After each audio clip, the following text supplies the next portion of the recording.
الحمد لله رب العالمين، والصلاة والسلام على أشرف الأنبياء والمرسلين وعلى آله وأصحابه وأهل بيته وذرياته أجمعين. أما بعد، فأعوذ بالله من الشيطان الرجيم. بسم الله الرحمن الرحيم. ولا تشركوا بالله شيئا وبالوالدين إحسانا وبذي القربى واليتامى والمساكين والجار ذي القربى والجار الجنب والصاحب بالجنب وابن السبيل. صدق الله العظيم.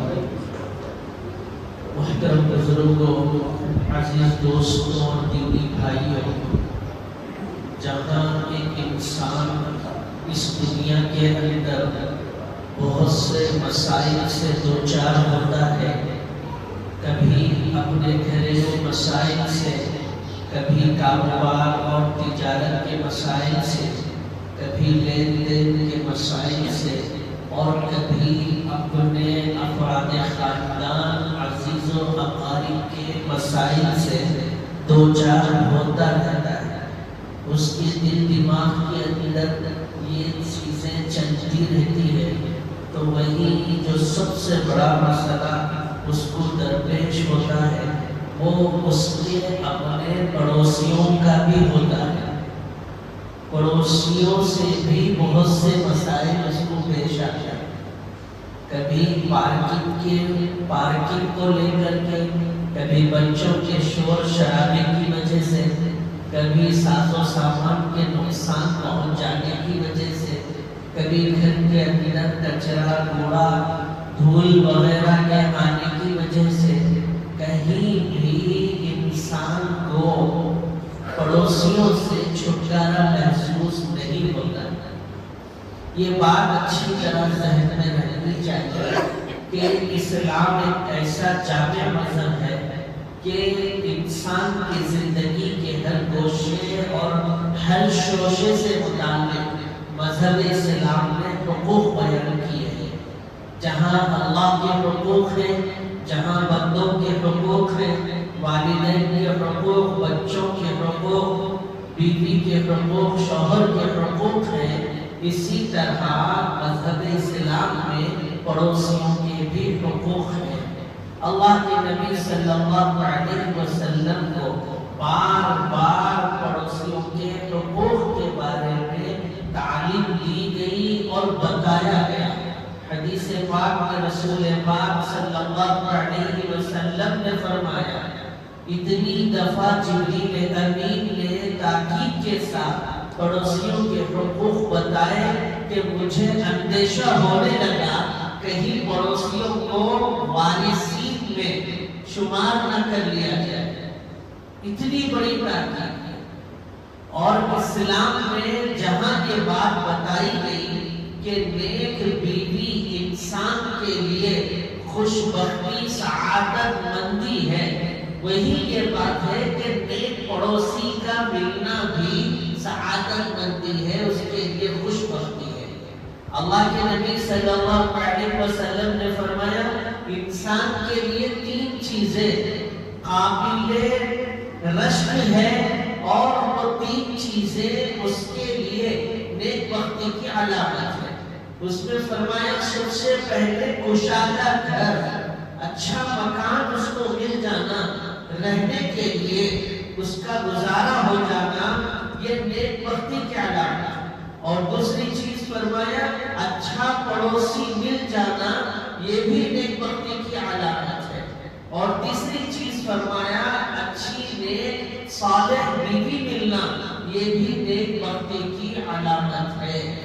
اللہ کے نبی صلی اللہ علیہ وسلم کے سامنے ذکر کیا گیا اس خاتون کا جو اپنے طور پر دیندار ہے، عبادت گزار ہے، صوم و صلاۃ کی پابند ہے، اللہ کے احکام پر عمل پیرا ہے، مگر فرمایا آقا سے وہ اپنی زبان سے اپنے پڑوسیوں کو برا بھلا کہتی ہے، ان کو تکلیف پہنچاتی ہے۔ اللہ کے نبی نے فرمایا، تب تو وہ جہنمی ہے۔ اللہ کے نبی صلی اللہ علیہ وسلم کے سامنے ایسے بہت سے واقعات آئے، نبی پاک صلی اللہ علیہ وسلم نے وہاں پر تاکید کے ساتھ پڑوسیوں کے حقوق کو بیان فرمایا، اور سب سے پہلا حق پڑوسی کا یہ ہے کہ ہم اپنے طور پر کسی بھی طرح سے ان کو تکلیف نہ پہنچائے، بلکہ مسلمان کا دوسرے مسلمان کا جو حق بتایا گیا اس میں سب سے پہلے یہی ہے۔ حدیث پاک میں رسول پاک نے فرمایا المسلم من سلم المسلمون من لسانه ويده، صحیح معنی ہے یہ مسلمان وہی ہے جو اپنے ہاتھ، اپنی زبان، اپنے پیر، اپنے اعضاء اور جوارح سے دوسرے مسلمان کو ایذا پہنچانے سے پرہیز کرے۔ تو سب سے پہلا حق یہ ہے، اب انسان کو چاہیے کہ وہ غور کرے کہ میرے اپنے پڑوس میں رہنے والوں کو میری ذات سے کس طرح کی تکلیف پہنچ رہی ہے، کیا میرے کسی کام کی وجہ سے، کیا میرے ساز و سامان کی وجہ سے، یا میرے گھر کے ماحول کی وجہ سے، کیا میرے بچوں کی شرارتوں کی وجہ سے، غور کرنے کی ضرورت ہے، اور غور کر کے اپنے پڑوسی کو اپنے گھر سے کسی بھی قسم کی تکلیف نہ ہو ایسا نظام بنانا، ایسا ماحول اپنے گھر میں بنانا بہت ضروری ہے۔ مگر صورتحال بالکل برعکس ہوتی ہے، اتنی برعکس ہوتی ہے، گھر کے اندر اگر کوئی فنکشن ہے، دعوت ہے، راستوں کو دونوں طرف سے روک دیا جائے، ادھر سے آنے والا کہاں سے جائے، ادھر سے آنے والا کہاں جائے، ایک طرف کا راستہ آپ روکتے، دوسری طرف کا راستہ آپ چھوڑتے، اس میں بہت آسانی اور سہولت ہوتی، اور دونوں طرف سے راستے روکے جاتے، اور کوئی سوال کرتا ہے تو اس کے اوپر سینہ تان کر نگاہوں کو تانتا ہوا چیخ کر چلا کر اس کو جواب دیتا، یہ نہیں خیال کرتا کہ یہ میرے بستی کے چاچا ہیں، یہ میرے بستی کے بھائی ہیں، یہ میرے بستی کے باعزت شخص ہیں اور ان کا یہ مقام۔ اسی طرح ناچ گانوں کی محفلیں ایسی ہوتی ہے کہ 2-2 بجے رات تک اہل خانہ کا تو چھوڑیے، پوری بستی، معاشرے، سماج کے اندر ڈھڈورا پیٹا جاتا ہے۔ یہ بتایا جا رہا ہے کہ ہمارے گھر کے اندر ایسا ماحول ہے، اور ایسی ناچ گانے، سرور کی محفلیں کہ اس پر کوئی بولنے کے لیے بھی ہچکچاتا ہے۔ ایسا ماحول، ایسا ڈر اور خوف، ایسا روب ہم نے اپنے پڑوسیوں پر جمع کر رکھا ہے کہ سامنے والا ہم کو اپنی غلطی پر بھی نشاندہی کرنا چاہتا ہے تو اس کو سوچنا پڑتا کہ بولے یا نہ بولے، اگر بولے تو کیا کریں گے، اور زیادہ کریں گے، اسی لیے بہتر ہے کہ بولنا ہی ہے۔ اسی لیے بھائیوں سب سے پہلا حق یہ ہے کہ اپنے پڑوسی کو کسی بھی قسم کی تکلیف نہ پہنچائی جائے، اور دوسرا یہ ہے کہ اپنے پڑوسیوں کی عزت کا خیال کرنا ضروری ہے۔ جس طرح ہم اپنی عزت کا خیال کرتے ہیں، جس طرح ہم اپنے مقام اور مرتبے کا خیال کرتے ہیں، اسی طرح اپنے پڑوسیوں کی عزت، ان کے مقام اور مرتبے کا خیال ضروری ہے۔ عموماً ہوتا یہ ہے پڑوس میں رہنے کی وجہ سے کچھ چیزیں آزو بازو سے نہ چاہتے ہوئے بھی سنائی دیتی ہیں، ان کی کچھ غلطیاں ہو، کچھ خرابیاں ہو، ان پڑوسیوں میں کسی قسم کا عیب ہو اور وہ چھپانا چاہتے ہیں تو وہ چیزیں ہمارے سامنے ظاہر ہو جاتی ہیں۔ تو ہم پر یہ فرض ہے کہ جس طرح ہم اپنے لیے اپنے گھر کی کوئی بات باہر جانا پسند نہیں کرتے، اپنے بچوں کی کوئی بھی غلطی پر دوسرے کو بتانا ہم کو گوارا نہیں ہے، ہم پر ضروری ہے کہ ہمارے پڑوس والوں میں جو بھی خامی ہو، غلطی ہو، ان کے اندر کسی بھی قسم کا عیب ہو، ضروری ہے کہ ہم بھی اس کو چھپائیں۔ ایسا نہیں ہونا چاہیے کہ ہوٹل پر بیٹھے اور چائے کی چسکیاں اور اخبار کے پنے پلٹ پلٹ کر کے یہ بولے کہ ہمارے بازو والے جو ہے نا ان کے گھر میں کل رات کیا ہوا تھا معلوم، ان کا جو بڑا بیٹا ہے اس کے ساتھ کیا پیش آیا معلوم، ان کے ابھی حال حال میں جو بچی کا نکاح کرے تھے آج وہ بچی گھر میں بیٹھی ہوئی ہے معلوم۔ غیر ضروری پوری بستی کو نہ چاہتے ہوئے وہ بندہ چھپانا چاہتا ہے اور ہم جو ہے فوراً ان کی عزت کا خیال نہیں کرتے اور بولنا شروع کرتے۔ یاد رکھیے اللہ تبارک و تعالیٰ نے اعلان جنگ کیا ہے۔ قرآن کریم کی بے شمار آیتیں ابھی جو تلاوت کی گئی اس میں رب رحمان نے فرمایا کہ اپنے پڑوسیوں کا حق ادا کرو اور ان کے حقوق کے اندر یہ ہے کہ ان کی عزت کا بھی خیال کرنا چاہیے۔ تیسری بات یہ ہے بھائیوں کہ ان کی خیالداری مزاج پرسی ضروری ہے۔ ہم اپنے پڑوس میں غور کریں کہ میرے دائیں جانب میری بائیں جانب رہنے والوں کے گھر کا کیا حال ہے۔ کم از کم ان کے لیے ہم جو اپنے گھر میں عمدہ پکوان ہوتا ہے وہ تو بھیجنے کی کوشش کریں۔ حضرت ابو ذر غفاری رضی اللہ عنہ سے رسول اللہ نے فرمایا تھا کہ ابو ذر اگر تمہارے گھر میں کسی گوشت کا یا کوئی بھی شوربہ پک جاتا ہے تو وہ شوربے میں تھوڑا پانی زیادہ کر دو، ایک کٹورا شوربہ اپنے پڑوس میں بھی دے دیا کرو۔ معلوم نہیں کہ پڑوس میں رہنے والے کھاتے بھی ہیں یا ان کے گھر میں کھانے پینے کے لالے پڑے ہوئے ہیں، ان کے گھر میں ایسا عمدہ پکوان ہوتا بھی ہے یا نہیں ہوتا۔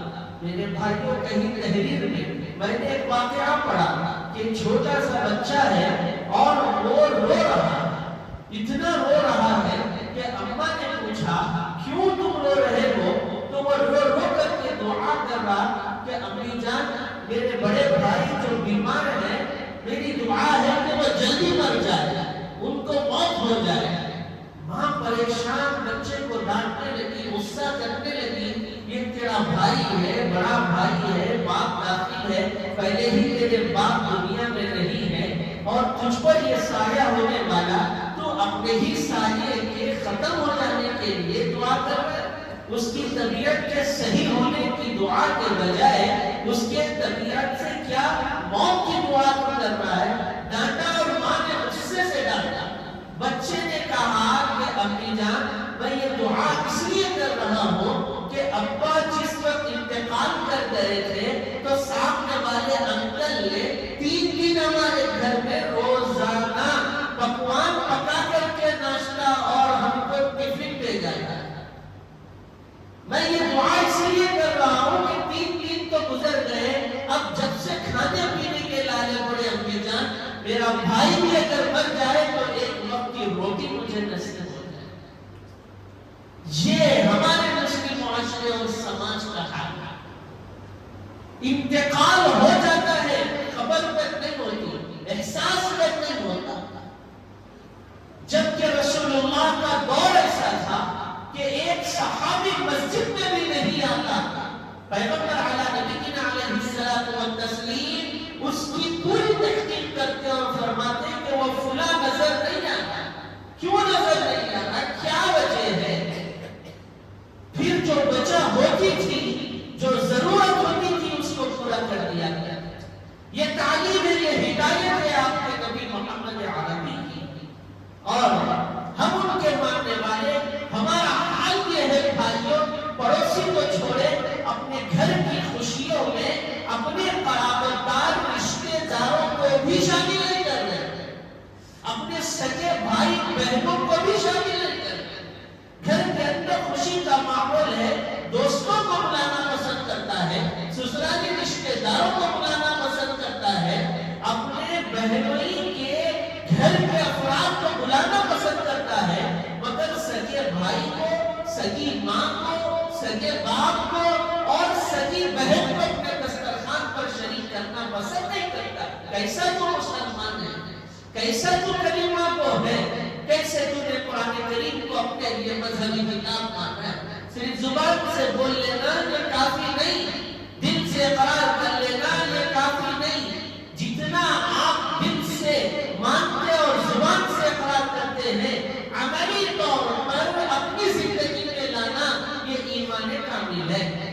اللہ تبارک و تعالیٰ ایسے ایمان کو مطلوب کرتے ہیں، ایسا ایمان رب کو مقصود ہے۔ صرف زبان سے بولنے والا ایمان رب کو مقصود نہیں۔ اللہ کے نبی صلی اللہ علیہ وسلم کی صاحبزادی شہزادی جنت فاطمہ الزہرا رضی اللہ عنہا 2 سے 3 دن تک کھانے کے فاقے ہیں اور کہیں سے گھر پر روٹی آتی ہے تو شہزادی جنت اس روٹی کے ٹکڑے کرتی ہے، ایک ٹکڑا اپنے شوہر حضرت علی کے لیے، ایک ٹکڑا اپنے دونوں بچوں کے لیے اور ایک ٹکڑا اپنے لیے رکھتی ہے اور ایک ٹکڑا چھپاتی ہے۔ حضرت علی کی نظر پڑتی اور فرماتے ہیں کہ فاطمہ کیا بات ہے؟ تو کہتی ہے کہ میرے گھر میں تو روٹی نصیب ہوئی، معلوم نہیں میرے ابا جان کے گھر میں بھی روٹی ہے یا نہیں، یہ روٹی کا ٹکڑا میں اپنے والد محترم کو آپ کی اجازت سے ہدیہ کرنا چاہتی ہوں۔ یہ تعلیم ہے اس گھرانے کی جو گھرانہ ہمارے لیے آئیڈیل اور نمونہ ہے۔ یہ تعلیم ہے اس شہزادی کی جو جنت میں خواتین کی سردار ہے۔ اللہ کے نبی نے فرمایا تھا فاطمہ تو بضعۃ منی، فاطمہ میرے جگر کا ٹکڑا ہے، جس نے فاطمہ سے محبت کی اس نے مجھ سے محبت کی اور جس نے فاطمہ سے نفرت کی اس نے مجھ سے نفرت کی۔ اور ہم اپنے اڑوس میں کیا ہو رہا ہے، پڑوس میں کیا ہو رہا ہے، کوئی احساس تک نہیں۔ ہم نے ان پڑوسیوں کو بھی دیکھا کہ دواخانہ جانے کے لیے تیار بیٹھے ہیں، بوڑھی ماں بیٹھی ہے، بوڑھا باپ بیٹھا ہے، محلے بستی کا نوجوان ہے، روزانہ ان کو دیکھتا ہے، ان کو سواری کی ضرورت ہے، وہ جانتے ہوئے بھی بائک اس کے سامنے اسٹارٹ کر کے چلا جاتا ہے۔ یہ پوچھنے کی توفیق نہیں ہوتی کہ خالہ آپ کو کیا ضرورت ہے، آپ کو ہسپتال پہنچا دو یا آپ کو دواخانہ لے جاؤں، آپ کے ہاتھ میں یہ گولیوں کا پتا ہے، کیا میں یہ گولیاں لا کر کے دے دوں، آپ کے ہاتھ میں یہ اسکائننگ ہے تو فلاں جگہ سے لا کے دوں، کچھ ہم کیسی غفلت میں جی رہے ہیں بھائیوں۔ اللہ کے نبی صلی اللہ علیہ وسلم نے کیا تعلیم دی تھی اور ہم کیا کر رہے ہیں، اور ہم سمجھتے ہیں کہ اپنے گھر سے ایک آدمی کا کھانا چلا گیا یا ایک آدمی کے حصے کی روٹی چلے گئی تو میرے گھر میں کمی ہو گئی، میرے بچے بھوکے ہو جائیں گے، میرے گھر میں لالے پڑ جائیں گے، یہ ہم سمجھتے ہیں۔ مگر اللہ کیا اعلان کرتا ہے؟ اللہ کہتے ہیں کہ ایک نیکی کرو 10 گنا کر کے میں تم کو وہ لوٹاؤں گا۔ قرآن میں اللہ نے سوال ٹھہرایا، من ذا الذی یقرض اللہ قرضا حسنا، کون ہے تم میں سے جو اللہ کو قرض حسنا دے؟ سوچنے کی بات ہے، اللہ کو قرض حسنا کی کیا ضرورت؟ وہ تو احکم الحاکمین، وہ تو زمین و آسمانوں کا پیدا کرنے والا خالق مالک، وَلِلَّهِ خَزَائِنُ السَّمَاوَاتِ وَالْأَرْضِ، زمین کے خزانوں کا مالک وہ، آسمان کے خزانوں کا مالک وہ۔ اللہ الصمد، وہ تو بے نیاز ہے، وہ تو دوسروں کو زندگی دینے والے، یخرج الحی من المیت ویخرج المیت من الحی، زندے کو مردہ کرنے والے اور مردے کو زندہ کرنے والے، مردہ زمینوں کے اندر زندگی پیدا کرنے والے، کون وہ رب ہے؟ اور وہ سوال میرا ہے، کون ہے مجھے قرض حسنا دے؟ میرے بھائیوں، بولنے کا مطلب یہ ہے کہ کون ہے جو میری راہ میں خرچ کرے، کون ہے جو میری اطاعت اور فرما برداری میں اپنے پاس رہنے والے روپیے پیسے مال اور اپنی نعمتوں کو تقسیم کرے۔ پھر اللہ نے کیا فرمایا؟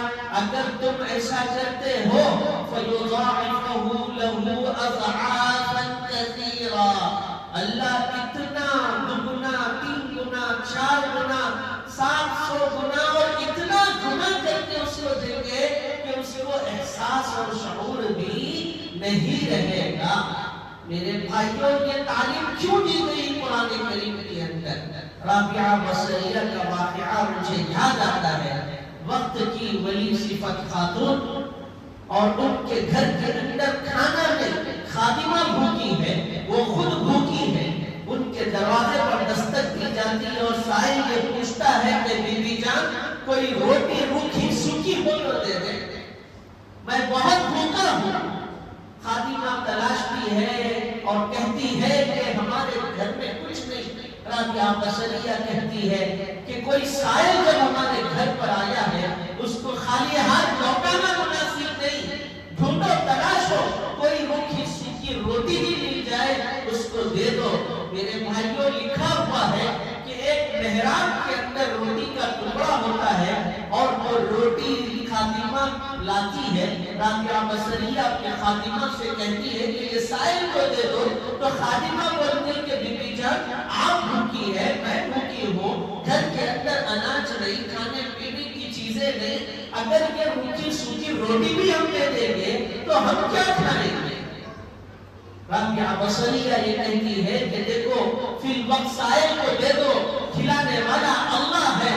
وہ سائل روٹی لے کر چلا جاتا ہے، پھر کچھ دیر کے بعد ان کے گھر پر ایک توشے دان میں روٹیاں رکھ کر اور بہترین سالن رکھ کر لا کر رابعہ بصریہ کے گھر میں دیا جاتا ہے، اور وہ کہتی ہے خادمہ کے بی بی جان اللہ نے آپ کی دل کی آواز کو سنا اور ہم نے سائل کی ضرورت کو پورا کیا، اللہ نے ہمارے لیے روٹیوں کا انتظام کیا۔ رابعہ بصریہ پوچھتی ہے اس میں کتنی روٹیاں ہیں؟ میرے بھائی خادمہ رابعہ بصریہ کے ایمان کا امتحان لیتی ہے اور یہ بولتی ہے کہ بی بی جان ہم نے ایک روٹی دی تھی تو ایک روٹی ہمارے گھر پر ہے۔ رابعہ بصریہ ولی صفت خاتون کو کہتی ہے کہ نہیں تم پھر سے دیکھو اور ہوگی، دوبارہ دیکھتی اور بولتی ہے کہ 2 روٹی ہے۔ رابعہ بصریہ فرماتی ہے نہیں پھر سے گنو، 3 روٹی ہے، نہیں پھر سے گنو 4 روٹی ہے، یہاں تک کہ 9 روٹی وہ خادمہ گن لیتی ہے۔ رابعہ بصریہ فرماتی ہے کہ ابھی بھی تم نے ٹھیک سے نہیں گنا، پھر سے گنو۔ جب دوبارہ گنا جاتا ہے تو پوری 10 روٹیاں ہوتی ہے۔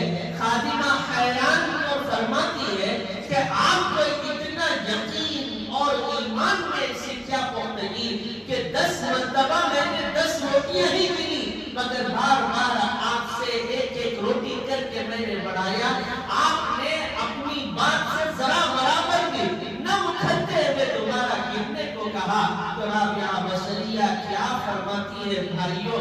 وہ کہتی ہے کیا قرآن کریم کی وہ آیت شریفہ تم نے نہیں پڑھی جس میں اللہ خالق و مالک رزاق نے فرمایا من جاء بالحسنہ فلہ عشر امثالہا، جو ایک کرتا ہے اللہ 10 گنا کر کے ان کو لوٹاتے ہیں۔ میرا ایمان اس آیت شریفہ پر ہے اور آج میں نے وہ ایمان کو بھی دیکھ لیا کہ ایک روٹی میرے گھر سے گئی، 10 روٹیاں میرے گھر میں آئی۔